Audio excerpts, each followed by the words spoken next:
Olá, estamos iniciando o programa Realidades, Direitos Humanos e Cidadania, seu espaço privilegiado de críticas, debates sobre grandes temas sociais.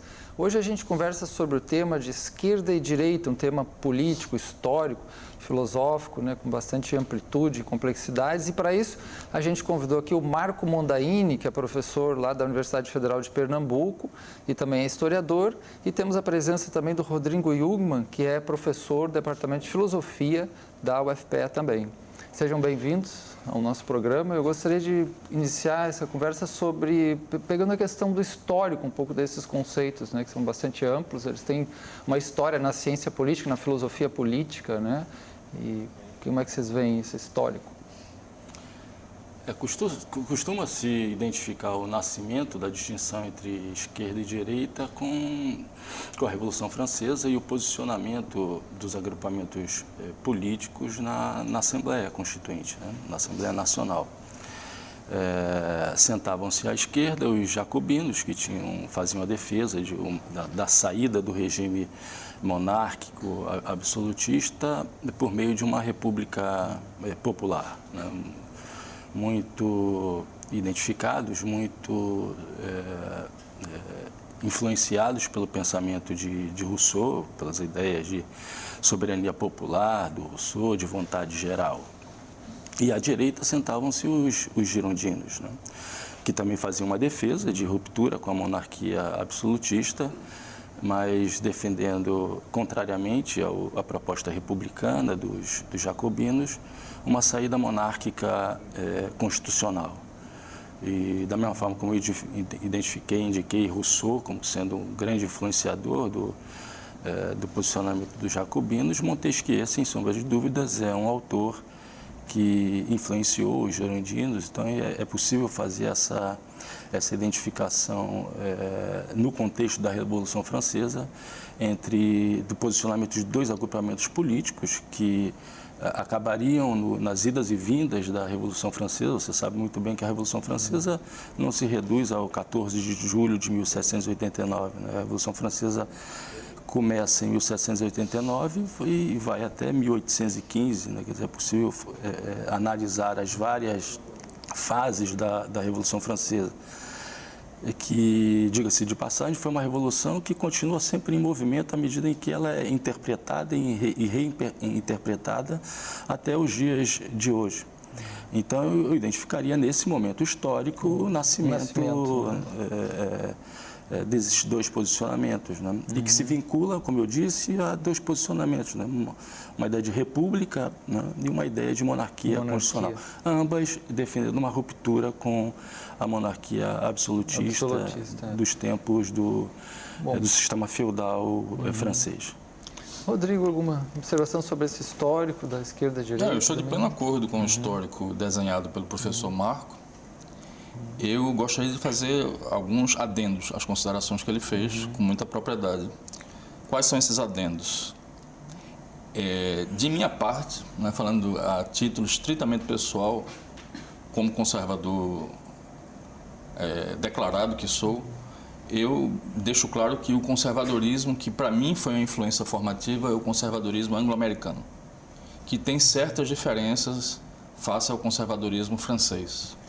Diferenças temperamentais, diferenças de atitudes face a uma série de coisas. Por exemplo, o conservadorismo, ou a direita seria um termo mais adequado, a direita francesa com grande frequência é antissemita, que é uma coisa que eu deploro nos termos mais categóricos possíveis. Enquanto que esse antissemitismo estaria inteiramente ausente, por exemplo, da tradição liberal conservadora anglo-americana. Não dá as caras lá. Pelo contrário, há importantes pensadores judeus, além de católicos, protestantes, que integraram essa tradição conservadora no âmbito anglo-americano, certo? Bom, O que é direita? É um termo complicado, porque pode ser associado a ideias distintas. E aí eu gostaria de traçar aqui uma distinção que a minha é muito cara, que é a distinção entre reacionarismo e conservadorismo. Porque às vezes o conservadorismo é pintado em termos um tanto caricatos, a meu ver, e que não fazem justiça ao que foi o conservadorismo filosófico, histórico, o pensamento dos grandes conservadores, sobretudo dessa tradição a qual me filio, que é a anglo-americana. O conservadorismo, rigorosamente, não é a ideia completamente absurda de que um status quo deva ser mantido a todo custo, muito menos de que um status quo nefasto, ruim, injusto, deva ser mantido a todo custo. Conservadorismo é, antes de tudo, uma atitude perante a mudança.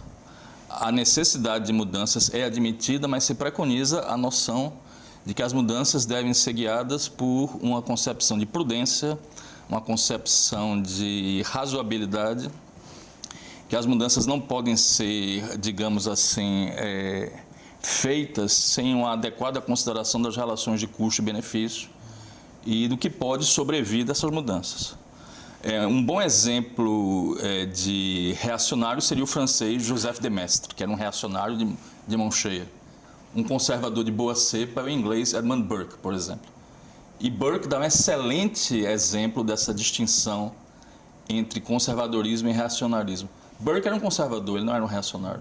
E isso se mostra facilmente no histórico de vida dele. Foi um homem que, por um lado, temeu decididamente a Revolução Francesa, ele achava que iria desembocar em excessos, como de fato desembocou.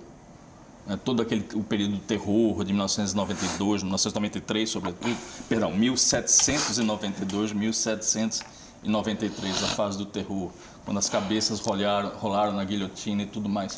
Burke temeu, mesmo no começo da Revolução Francesa, ele já temia que a coisa viesse a descambar por um terreno extremamente perigoso e violento. Mas ele não era um reacionário no sentido de se opor a mudanças. Tanto é assim que esse mesmo Burke, que é considerado o pai do conservadorismo moderno, ao menos na sua vertente anglo-americana, esse mesmo Burke foi inteiramente favorável, eu diria até entusiasticamente favorável, à independência das colônias americanas face ao poder central da Inglaterra. E é interessante isso, porque a Revolução Americana foi uma revolução conservadora, porque se tratava de preservar os direitos, os chamados direitos dos ingleses, que tradicionalmente os americanos desfrutavam dos mesmos direitos assegurados aos ingleses contemporaneamente. Foi quando a coroa da Inglaterra afrontou os direitos tradicionalmente concedidos não só aos ingleses, mas aos súditos da rainha ou do rei mundo afora, foi aí que houve a Revolução. E Burke foi a favor dela. Ou seja, ele era conservador, mas ele não era reacionário. Vocês falaram até esse período, né? Aí, século XVIII, entrando no XIX, aí no século XIX, principalmente século XX, aparece um cenário, né, mundial e político, algo que é bastante marcante, que é a tradição, a influência marxista, né, e socialista também. E como é que vocês veem essa configuração de esquerda e direita a partir desse cenário, com a tradição marxista, né, influenciando assim, várias agremiações e a política? Assim, já tem uma outra configuração para a esquerda e direita. Acho que né? podemos seguir a mesma ordem. Sim.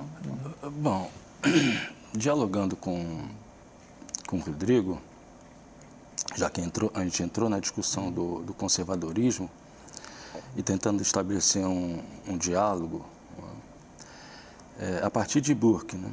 Sim. Burke, na verdade, era um liberal. E, ao que me parece, houve uma recuperação do seu pensamento, e a recuperação do seu pensamento é que foi o caracterizando como sendo um pensador conservador, né? um pensador conservador. O Rodrigo tem razão, quer dizer, na verdade, a defesa de Burke foi daquele processo que se desenvolvia na Inglaterra, e o seu grande temor era que aquilo que acontecera na França pudesse chegar do outro lado do Atlântico. Né? Foi uma revolução, né? Mas Burke cria uma tradição, né? E é importante que se diga isso, né? Quer dizer, existem, a grosso modo, 4 grandes tradições do pensamento político moderno e contemporâneo, né? Uma tradição liberal, uma tradição democrática, uma tradição conservadora, que nasce com Burke, e depois uma tradição socialista. As quatro vão se misturar, vão estabelecer interseções no decorrer da história. E Burke, quando faz a crítica à Revolução Francesa, ele foi o primeiro grande crítico da Revolução Francesa, ele faz a crítica e inaugura uma tradição que começa com ele, depois vai ser recuperada em parte por Tocqueville, depois de Tocqueville, no século XX, por Hannah Arendt e por Raymond Aron, né? Chegando até um historiador francês chamado François Furet, nas suas interpretações sobre a Revolução Francesa. Eu acho que é importante isso porque mostra o porquê da importância da Revolução Francesa. A Revolução Francesa, ela acabou se transformando um fato, um processo que foi gerando várias dimensões do pensamento político moderno e contemporâneo, seja de maneira favorável, seja de maneira crítica, né? Agora, um elemento que está presente no pensamento do Burke, exatamente nesse livro, As Reflexões sobre a Revolução Francesa, é da necessidade de se olhar para as hierarquias como alguma coisa que deve ser mantido, né? Quer dizer, o pensamento de Burke, eu acho que isso é um traço do pensamento conservador, a necessidade da defesa das hierarquias. Não é? Burke foi um defensor da importância dos partidos políticos, ele foi um dos primeiros teóricos a falar disso, né? Partido político como tal só vão ser construídos, né, os partidos políticos de massa, no final do século XIX, mas ele já fazia referência aos partidos políticos, né, e da importância dos partidos políticos. Mas eu acho que o que fica do pensamento de Burke, para além disso, né, que eu acho que é um elemento de continuidade que vai estar presente no pensamento de Tocqueville, no pensamento de Hannah Arendt, de Raymond Aron, né, que é essa diferenciação entre revoluções que foram feitas em situações já de relativa igualdade social, né, e essas revoluções teriam sido revoluções que acabaram gerando um Estado liberal, né, um Estado de direito, e aquelas outras revoluções que foram feitas tendo a responsabilidade histórica de resolver uma situação de brutal desigualdade.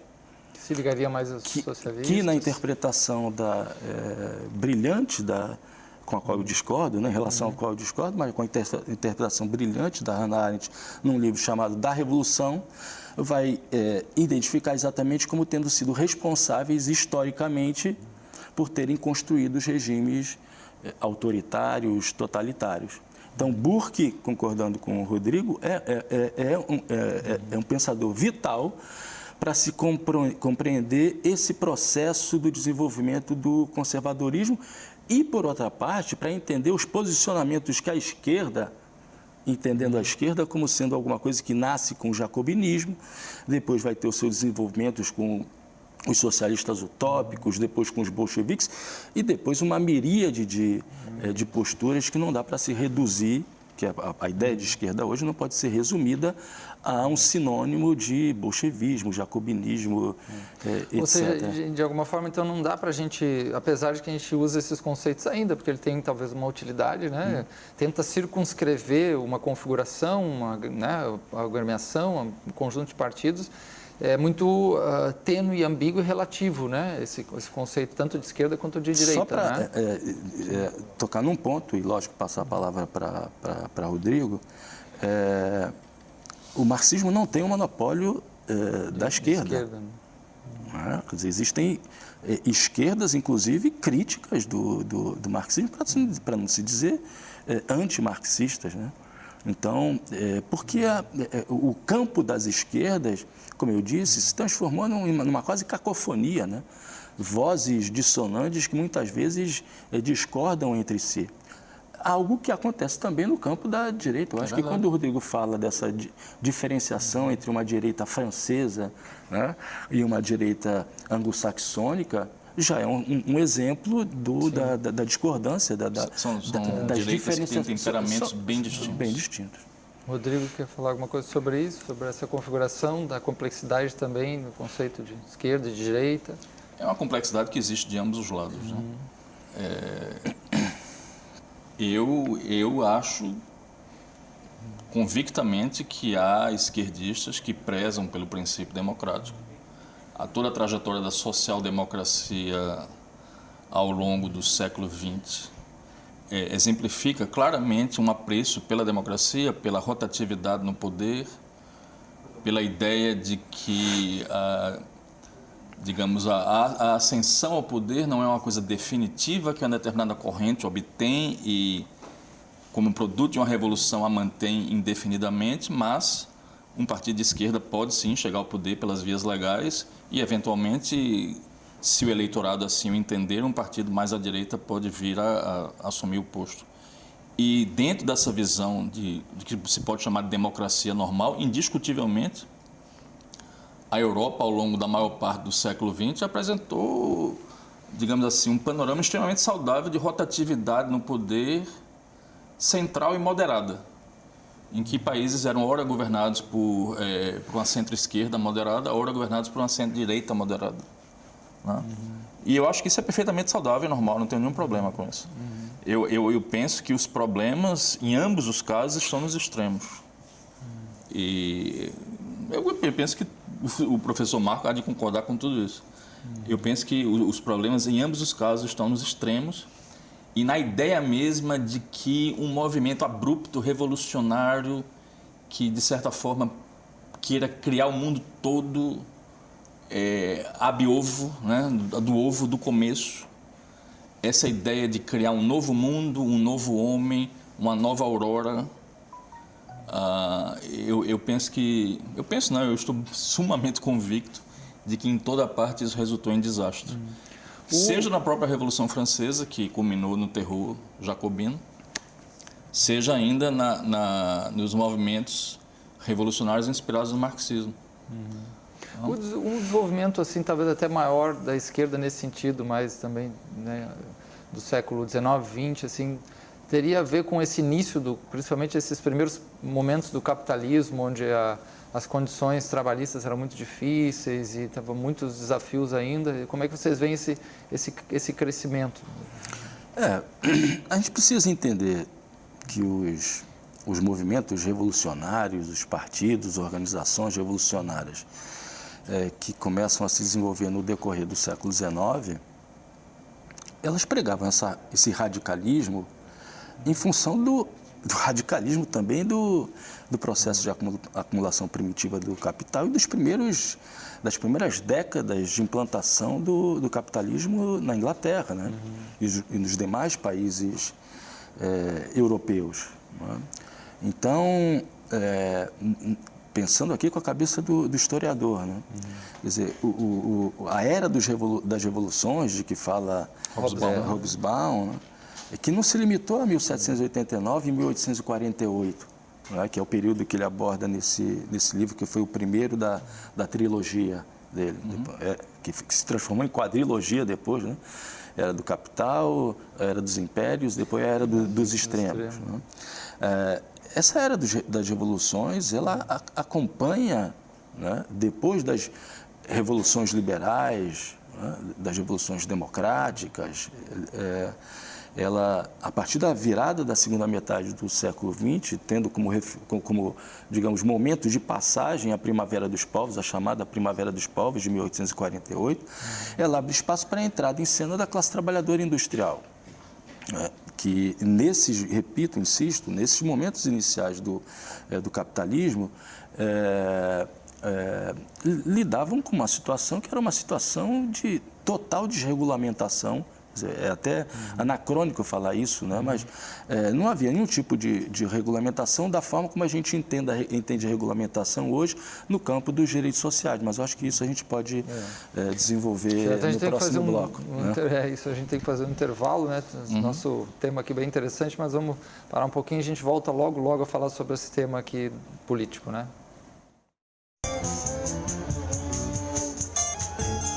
Nós estamos de volta conversando hoje sobre o tema esquerda, direita e, quiçá, centro também, é um tema político, histórico, filosófico, né? E aqui o nosso convidado Marco Mondaini, professor da UFPE, historiador, e temos também Rodrigo Jungmann, que é professor do Departamento de Filosofia da UFPE. E nós falávamos, né, sobre o início, os primeiros momentos históricos do capitalismo, que era uma coisa que, né, ficava vários problemas em termos das garantias de direitos, até afirmar toda a questão trabalhista, né? Isso talvez tenha também sido um dos fermentos do surgimento mais de movimentos que vão se buscar direitos, se opor, tal, até inclusive esquerda também, né? Não sei se o Rodrigo tinha alguma coisa para falar sobre esse ponto. Sim. Bom, o professor Marco pontuou corretamente que as condições do capitalismo na Inglaterra, né, na época da Revolução Industrial e algumas décadas depois, que é basicamente o tema sobre o qual Marx se debruçou, e onde ele buscou uma riqueza de estatísticas vastíssima, né, documentando a precariedade da condição da classe trabalhadora. Mas tudo isso é verdade, as condições eram extremamente precárias, havia jornadas de trabalho de 12, 13, 14 horas e evidentemente nenhuma pessoa bem intencionada pode ver isso com bons olhos. Tudo isso está correto. Porém, eu vejo a coisa em termos um pouco distintos, no seguinte sentido: a melhoria da condição dessa mesma classe trabalhadora que era tão vilipendiada nos primórdios do capitalismo, o capitalismo moderno, do século XIX, vamos dizer assim, a condição dessa classe trabalhadora melhorou muito mais em função da própria expansão capitalista, da própria capacidade que o capitalismo mostrou de gerar mais e mais riqueza crescentemente, do que das lutas revolucionárias. Embora deva-se admitir que a esquerda, em muitos momentos, se opôs a coisas inegavelmente abusivas, como o trabalho infantil e coisas desse gênero, e eu não nego isso, mas, concretamente, a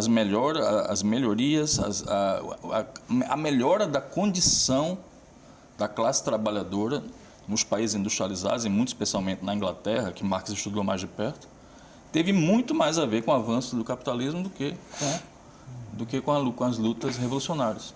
Além do que, certas conquistas que muitas pessoas associam à esquerda, historicamente não foram propugnadas inicialmente pela esquerda. Isso é uma coisa que pouca gente sabe. Então, por exemplo, a dita esquerda teve muito pouco a ver com a abolição da escravidão. Pouquíssimo a ver. Por um lado, conveio aos interesses comerciais ingleses, que não podem ser acusados de serem homens de esquerda. E, por outro lado, fez parte de uma cruzada moralista movida por religiosos anglicanos, como o bispo Wilberforce, entre outros associados dele. Então, por exemplo, a abolição da escravidão não foi essencialmente um movimento de esquerda. Não? Que mais? A mesma Previdência Social, muitas pessoas se surpreenderão com o fato de que a Previdência Social não foi introduzida inicialmente pela esquerda. Por incrível que pareça, a Previdência Social partiu de um reacionário, mais do que um conservador, que é o que eu defendo, partiu de um reacionário de marca maior, que foi ninguém mais, ninguém menos do que Otto von Bismarck, chanceler de ferro da Alemanha. Né? Então, é falso acreditar as conquistas sociais, as melhorias na condição do ser humano exclusivamente à luta da esquerda.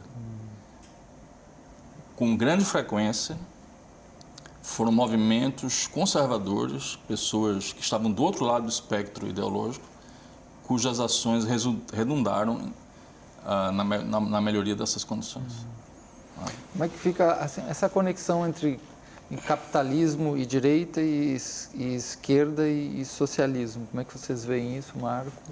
Não, acho que a gente tem que insistir, eu acho que nesse ponto, que eu acho que é uma discussão vital, e eu acho que revela uma discordância de perspectiva histórica sobre como é que se deu a expansão dos direitos sociais no século XIX.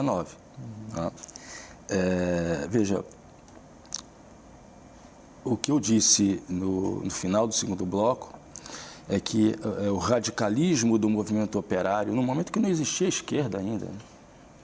A identificação da existência de uma esquerda constituída em partidos políticos, só vai acontecer no final do século XIX, na segunda metade do século XIX, particularmente no último quartel do século XIX, nos últimos 25 anos, com a criação da social-democracia, que não é aquela social-democracia dos anos do welfare state, é um movimento, digamos, muito mais amplo. A social-democracia da Segunda Internacional. Era a social-democracia que, na verdade, incluía, ainda dentro de uma mesma organização, o debate se iniciaria no início do século XX, mas na passagem do século XIX para o século XX, entre reformistas e revolucionários, que vai ser um debate muito interessante, muito rico no seio do pensamento de esquerda, principalmente da esquerda europeia, né?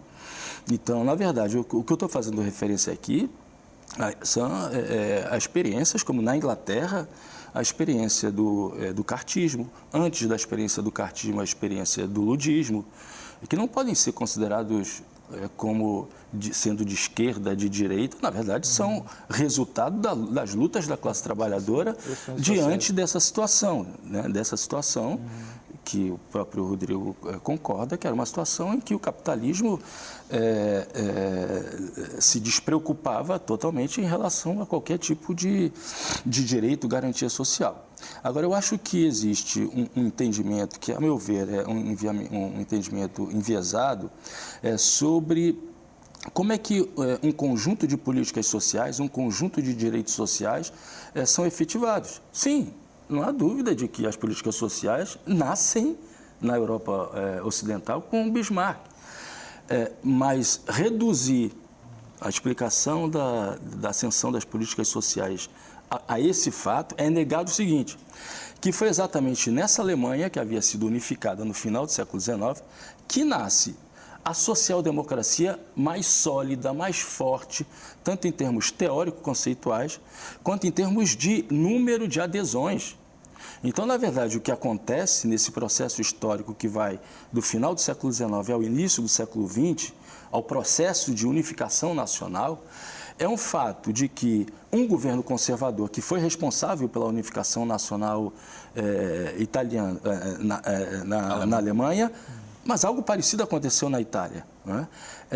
Na verdade, forçada a reconhecer algumas garantias sociais, tendo em vista o fato de que a social-democracia crescia, mas crescia em termos monumentais, gigantescos, tanto em termos numéricos, tanto em termos simbólicos, tanto em termos de capacidade de influenciar a sociedade alemã. Então, é inegável, nasce com Bismarck. Agora, o que acontece antes, e isso não é uma exceção, se a gente pegar a experiência brasileira, as políticas sociais no Brasil nascem na Era Vargas. Então, foi a Era Vargas, foi aquele período entre década de 30 e 1945, 1943, para citar o caso da consolidação das leis do trabalho, as políticas sociais, os direitos sociais no Brasil nascem por intermédio de Vargas. Agora, ao contrário daquela ideologia da outorga, né, de que foi uma concessão de Vargas, o que, na verdade, existiu todo um histórico de lutas sociais anteriores que marcam as lutas operárias da Primeira República. Até porque não teria uma base, né? Até porque não teria uma base. Alguém vai outorgar uma coisa e ninguém concorda. Na verdade, uma resposta a uma movimentação social anterior. Para evitar maus entendidos, eu não tenho nada contra lutas sociais, ou que trabalhadores se organizem e reivindiquem condições melhores de trabalho. Não tenho absolutamente nada contra isso, por óbvio. Além disso, eu reconheço que, de fato, isso desempenhou um papel na melhoria da condição do operariado. Também não nego isso. Agora, o que eu estou dizendo é que o próprio capitalismo, enquanto sistema econômico, na sua dinâmica, na sua incomparável capacidade de gerar riqueza, coisa que o socialismo foi absolutamente incapaz de fazer, é grandemente responsável, e eu diria majoritariamente responsável, pela melhoria das condições dos trabalhadores. Você pode dizer que a esquerda, de certa forma, desempenhou um papel redistributivo. Eu não nego isso. Mas a direita capitalista, digamos assim, por excelência, é quem cria a riqueza. Quando você não tem riqueza, a riqueza... Rodrigo, A riqueza, para ser distribuída, precisa ser criada e é eminentemente por meio da ação do empreendedor individual, do capitalista, do empreendedor, que se gera riqueza. Rodrigo, eu não tenho A dúvidas. economia não é um jogo de soma zero em que o ganho de A necessariamente é a perda de B. Na verdade, todos os barcos podem subir quando a maré sobe. E, indiscutivelmente, aquilo que em toda a história da humanidade, o registro histórico é claríssimo quanto a isso, nenhum sistema econômico trouxe mais prosperidade para a humanidade do que o capitalismo. Rodrigo, eu concordo inteiramente contigo em relação ao fato de que o capitalismo é campeão em criar riqueza. Sim. Eu não tenho dúvida em relação a isso. Agora, é uma derrota quando o assunto é distribuição da riqueza. E tem um outro tema que a gente não entrou ainda, que é o tema ambiental, porque eu acho que é um tema mais candente hoje, é os desastres ambientais crescentes que se manifestam em todas as áreas, fruto aí, né, da civilização, nem é só o capitalismo, é a civilização mesmo, né? Mas é o progresso, né? Também esse é um tema interessante. Eu acho que talvez é um tema que esquerda e direita, como olham essa questão ambiental? Isso é importante, né? Também. Foram, nesse quesito, esquerda. Quando eu falo da esquerda, eu estou pensando na esquerda que realizou o seu projeto no comunismo histórico, no socialismo real. Né? Nesse ponto, quando o assunto é questão ambiental, diz respeito ao meio ambiente, capitalismo e comunismo histórico, socialismo real, desempenharam o mesmo tipo de atitude. Porque ambos os projetos incorporaram a ideia do progresso, desse progresso ilimitado, né? Da ideia de um desenvolvimento que deve ser realizado independentemente das suas repercussões sobre o meio ambiente. Então, o que foi feito na Alemanha Oriental, em termos de respeito ao meio ambiente, o Mar de Aral foi praticamente destruído. Não deixa, digamos, nada a desejar do que foi feito nas primeiras cidades industriais inglesas, né? Porque era um tema ausente. Só a partir da década de 60, quando surgem os movimentos ambientalistas, que esse tema é incorporado, e aí também são criados várias tendências dentro do chamado movimento ambientalista. Então, existem os ecossocialistas, existem os ambientalistas que advogam a ideia de que é possível desenvolver o capitalismo com respeito à ideia do desenvolvimento sustentável, né? Mas, nas suas origens, tanto capitalistas insisto, socialistas, vou chamar aqui de socialistas soviéticos, né? Tinham em comum esse ponto de ter uma ideia de desenvolvimento que seria feito, digamos, a revelia do meio ambiente, né? Os resultados o problema estava anterior à própria direita, esquerda, socialismo e capitalismo. É uma visão errada, né? Já desde a base, assim. Fazer um comentário sobre a intervenção anterior do professor Marco. Nós concordamos em duas coisas e creio que discordaremos na terceira. Eu concordo com o professor que o capitalismo é campeão em criar riqueza e concordo com o professor que, de fato, as sociedades socialistas têm mais desigualdade do que as sociedades capitalistas têm mais desigualdade do que as sociedades socialistas. De que há uma discrepância maior entre quem está no topo da pirâmide e quem está nos estratos inferiores.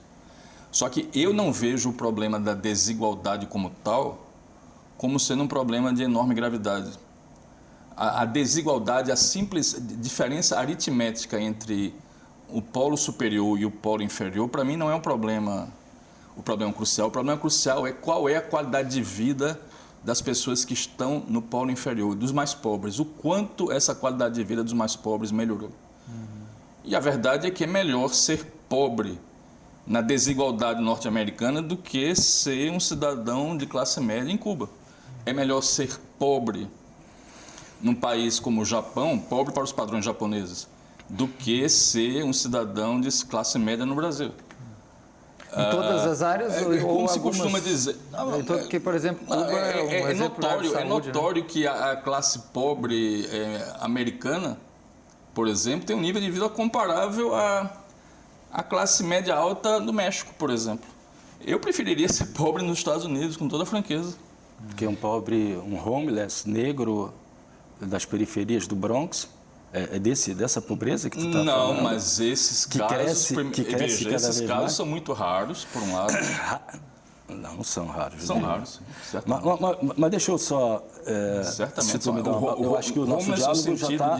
O nosso diálogo é um diálogo feito com partes muito cordiais. Com certeza. Então, eu acho que é interessante isso, quando o Rodrigo disse nós temos 2 pontos de concordância e um terceiro de discordância. Eu acho que esse ponto de discordância caracteriza uma distinção entre esquerda e direita. Qual ponto? Que é o posicionamento em relação à desigualdade. Né? Para mim, a desigualdade é uma infâmia por si só.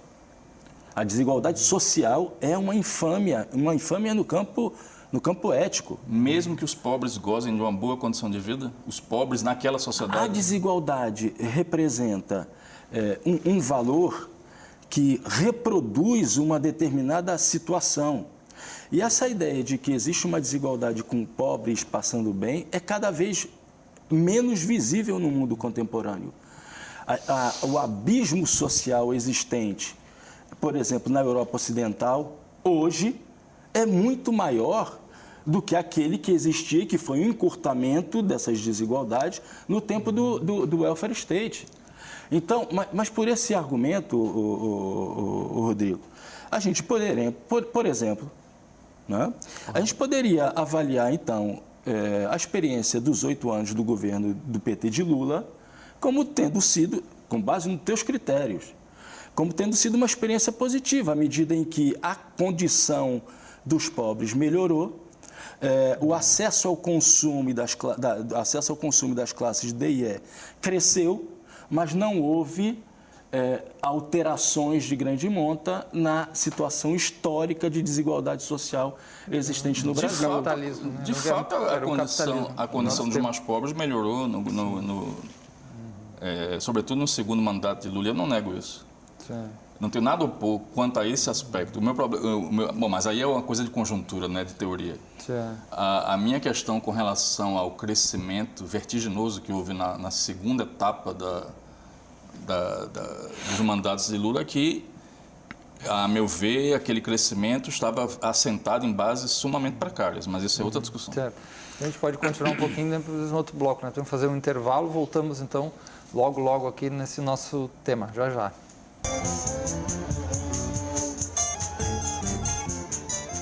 Estamos de volta, conversando sobre esse nosso tema mais político, né? Histórico, filosófico, que é o tema de esquerda e direita, né? E aí nós conversávamos aqui, aí claro, nesse tema entra sempre a questão do capitalismo e socialismo, mas vamos falar um pouquinho, tocar um pouco na questão do Brasil, né? E nós tivemos ali governos que sucederam, né? Uns mais à esquerda, outros mais à direita. Agora, na última eleição, né? Então, entrou um outro governo. Como é que vocês veem a característica desse governo, como esquerda, direita? Alguns até na própria eleição já falavam que vai ser um governo de extrema direita. Vocês concordam? Né? Como é que vocês veem essa configuração brasileira nesse nível dessas conversas que a gente está tendo aqui? Olha, de um certo ponto de vista, eu considero a ascensão de um governo, de uma candidatura primeiro e depois de um governo assumidamente de direita, um fato positivo no Brasil. Porque não há muito tempo, né, quer dizer, talvez no início dos anos 2000, quando se constituíram os governos, os 2 governos do ex-presidente Lula, o governo e meio da ex-presidente Dilma, muito se falava, era comum se falar que não existia direita no Brasil. É verdade. Não é? E que a direita se camuflava de centro. Não é? De que, na verdade, quando alguém se assumia de centro, significava era de direita. Então, o fato da existência de uma candidatura e de um governo que venceu as eleições, se assumindo como de direita, representa, então, de um ponto de vista, um ponto de maturidade política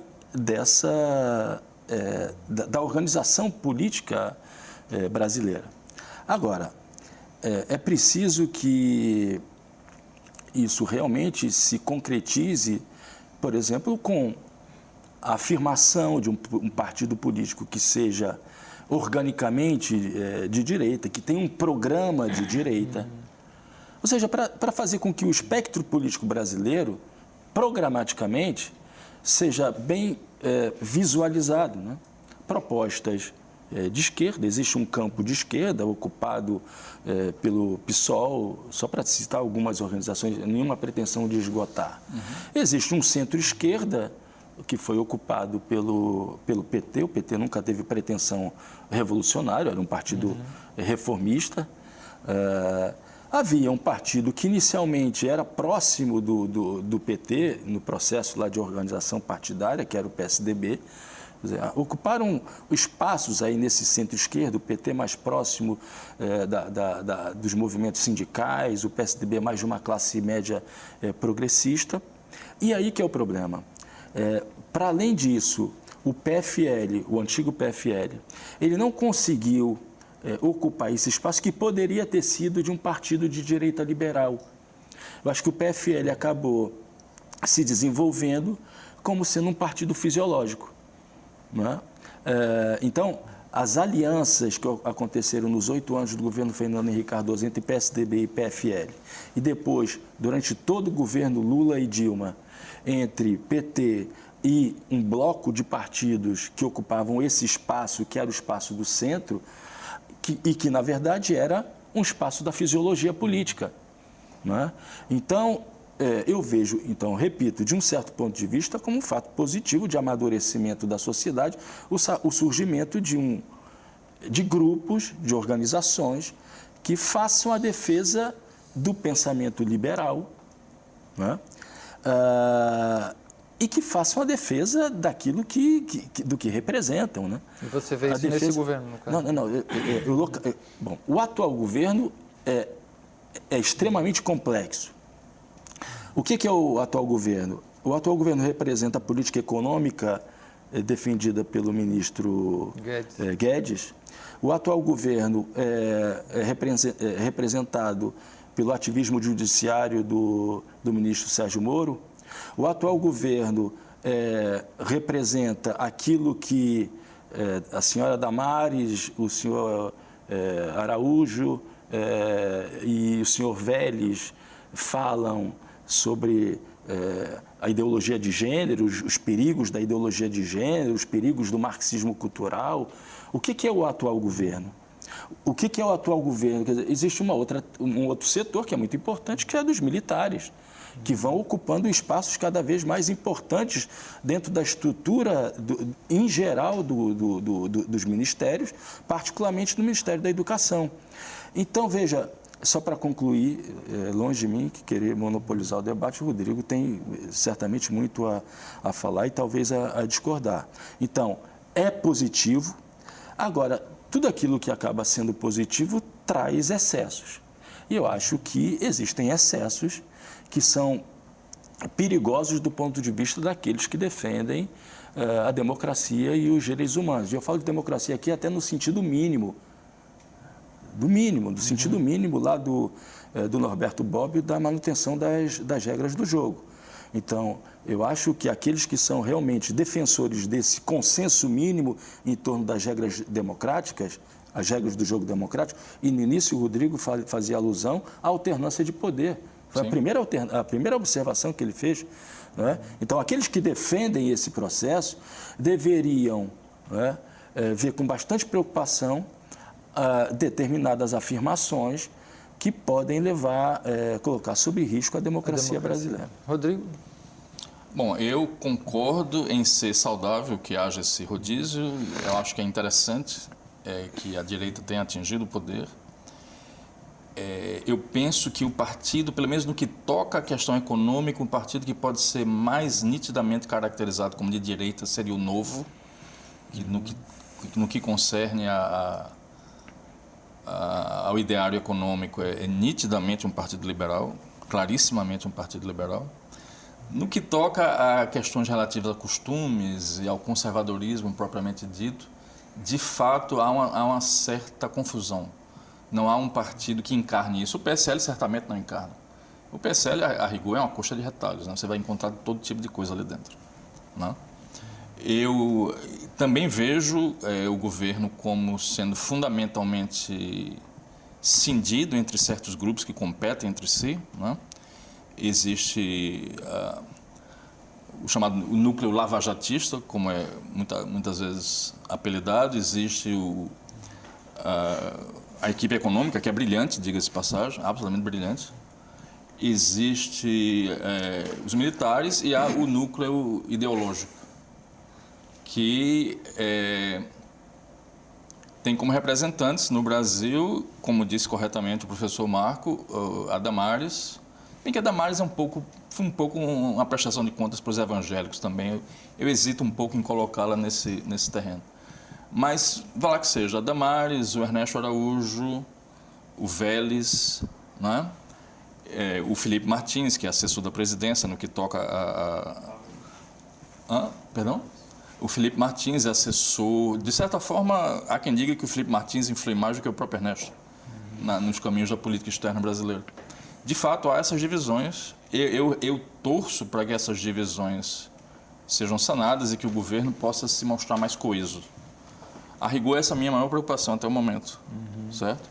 A outra preocupação externada pelo professor Marco é uma preocupação que eu não partilho. Eu não temo por rupturas na ordem democrática em absoluto. Eu não vejo indícios nesse sentido. Inclusive porque, para mencionar o outro grupo, o dos militares, dos quais nós podemos nos queixar, né, porque eles indiscutivelmente estiveram à frente de uma ditadura que... Bom, discutir se o movimento 64 se justificou no início ou não, daria outro programa. Mas é fora de dúvida que, a partir de um certo momento, a coisa virou uma ditadura num sentido bastante duro e claramente criticável, né? Houve tortura, houve execuções de adversários políticos e eu acho tudo isso perfeitamente odioso. Mas hoje, os militares no governo são, a meu ver, uma força saudável. Porque são homens extremamente capazes e as declarações que eles fazem quando entrevistados, são declarações que sempre passam muita maturidade, muita responsabilidade e a consciência de que o processo democrático deve ser mantido. Então, mesmo que eu temesse da parte de alguém do núcleo ideológico, o assim chamado núcleo, na verdade eu não temo, mas mesmo que eu temesse, eu vejo nos militares um contraponto muito forte. Eu acho que, por exemplo, o general Heleno é uma figura admirável. Eu acho que o Mourão tem sido muita gente critica o Mourão sobre vários aspectos, mas eu acho que o Mourão tem sido uma voz de sensatez em vários momentos. Vai ter muita gente da esquerda, da direita, que vai meter um pau em mim porque eu estou dizendo isso. Não tenho a menor dúvida. Mas eu acho que os militares têm desempenhado um papel moderador e democrático. E sobre essas...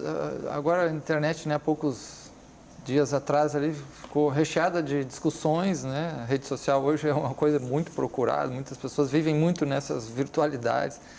A afirmação do presidente de que o nazismo era de esquerda já tinha sido, né, outro também ministro tinha afirmado, e das relações exteriores tinha afirmado isso, e na visita também a Israel, né, até alguns pensadores alemães, também no próprio de Israel, se levantaram dizendo que não era de esquerda, uma polêmica. Como é que vocês veem essa afirmação? Assim, como é que, da onde a base que vem isso? Como é que vocês enxergam isso? Olha, depois de 25 anos de ensino universitário, é no mínimo bizarro ter que discutir se o nazismo é de esquerda ou não. Há um consenso entre historiadores acerca do que representou o nazismo. Quer dizer, um dos primeiros atos do regime nazista, depois de 1933, foi colocar na ilegalidade o Partido Comunista Alemão. Né? Quer dizer, a Alemanha nazista se posicionou na Guerra Civil Espanhola, entre 1936 e 39, contra os republicanos, que reuniu uma série de organizações comunistas, anarquistas, socialistas, republicanos, né, até mesmo liberais, contra o regime franquista, né, contra, ainda não regime franquista, né, mas as tropas franquistas. Né. Quem mais sofreu na Itália fascista, né, foram comunistas, socialistas e católicos. Os católicos que depois, exatamente depois dos quase 30 anos de domínio fascista na Itália, se organizaram e fizeram a resistência italiana contra o fascismo. Quer dizer, eu aprendi e ensinei que o nazismo era um regime antiliberal, antidemocrático e antissocialista. Por isso representa a besta da humanidade. Quer dizer, nazismo e fascismo representam a maior aberração política que existiu no decorrer do século XX. E conta muito o fato de, na aliança que derrotou o nazismo na Segunda Guerra Mundial, a presença da União Soviética ter sido uma presença de destaque.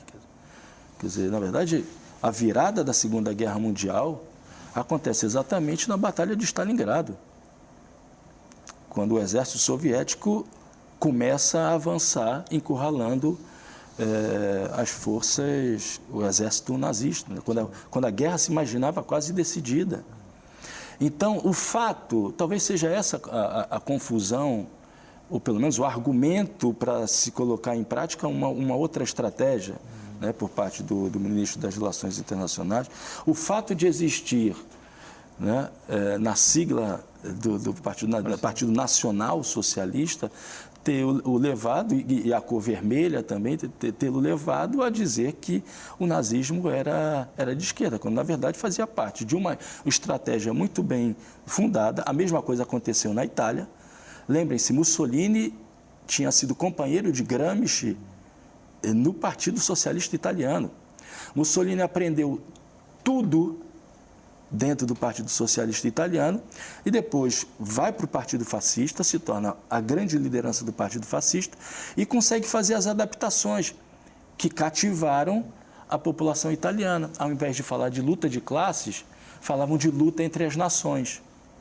Então, eu considero o tipo de discussão que, num momento como esse que a gente está vivendo, não é, representa, na verdade, um elemento menor da quantidade de temas que nós precisamos discutir acerca dos próximos anos questões da realidade econômicas, brasileira. reforma da Previdência, questão ambiental, tanta coisa, né, indígena, etc. Rodrigo, 1 minuto, temos e meio, 2 minutos. Só 1 minuto? E meio. Mas aí complica, né? Vamos fazer outro programa depois. Bom, vejamos, os medievais diziam que nomes são odiosos, então eu não me preocupo com rótulos, eu me preocupo com realidades substantivas. Quando você considera coisas como culto à personalidade, participação intensa do Estado na economia, acachapante, totalitarismo no domínio da cultura, quando se considera regime de partido único e opressivo, quando se considera o fato de que o comunismo e o nazismo estiveram... na verdade, o comunismo matou 6 vezes mais do que o nazismo. Foram as forças mais mortíferas do século. Quando se considera que há toda uma enorme gama de semelhanças entre os dois regimes, em que, a rigor, a distinção, as duas únicas distinções que se estabelecem são a de que no nazismo não houve a completa abolição dos meios de produção, nos termos de Marx, e, de fato, o princípio nacional e racial, no caso do nazismo, em contraposição apenas ao fascismo, apenas essas duas diferenças existem.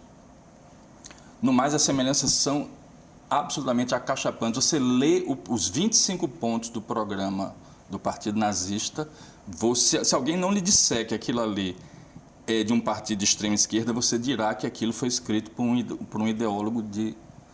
Se alguém não lhe disser que aquilo foi escrito por alguém de direita, você dirá que aquilo foi escrito por um ideólogo de esquerda.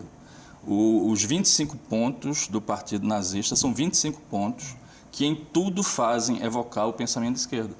Se uma pessoa quer chamar o nazismo de extrema-direita ou de extrema-esquerda, eu francamente não dou a mínima. O que me interessa é a questão substantiva. Há muito mais pontos de contato entre comunismo e nazismo do que pontos de discrepância. E seja como for, há esses pontos de contato, que são enormes, os põem claramente a milhas de distância, seja de uma direita moderada, que é aquela com a qual eu me identifico, seja mesmo de uma esquerda moderada, com a qual eu presumo o professor Marx se identifica. Então, eu não acho que a questão do nome seja importante. Quando se consideram as realidades substantivas em questão, as semelhanças são muito grandes. Não existe realidade substantiva maior do que a ideia de solução final, que foram dos nazistas, não dos comunistas. Bom, mas aí eu posso acrescentar. Acho que está na hora de encerrar. Mas os comunistas mataram 100 milhões. Estamos na hora, né, de encerrar o programa. Quem matou 100 milhões foram os comunistas. Eu acho que tem que marcar outro, que esse tema é muito amplo. Esquerda e direita é um tema realmente bastante amplo da política. E a gente vai tendo que agradecer muito aqui a presença do Marco Mondaini, né, professor lá da UFPE, historiador, e também do Rodrigo Jungmann, do Departamento de Filosofia da UFPE. Obrigado a eles e a todos e até a próxima.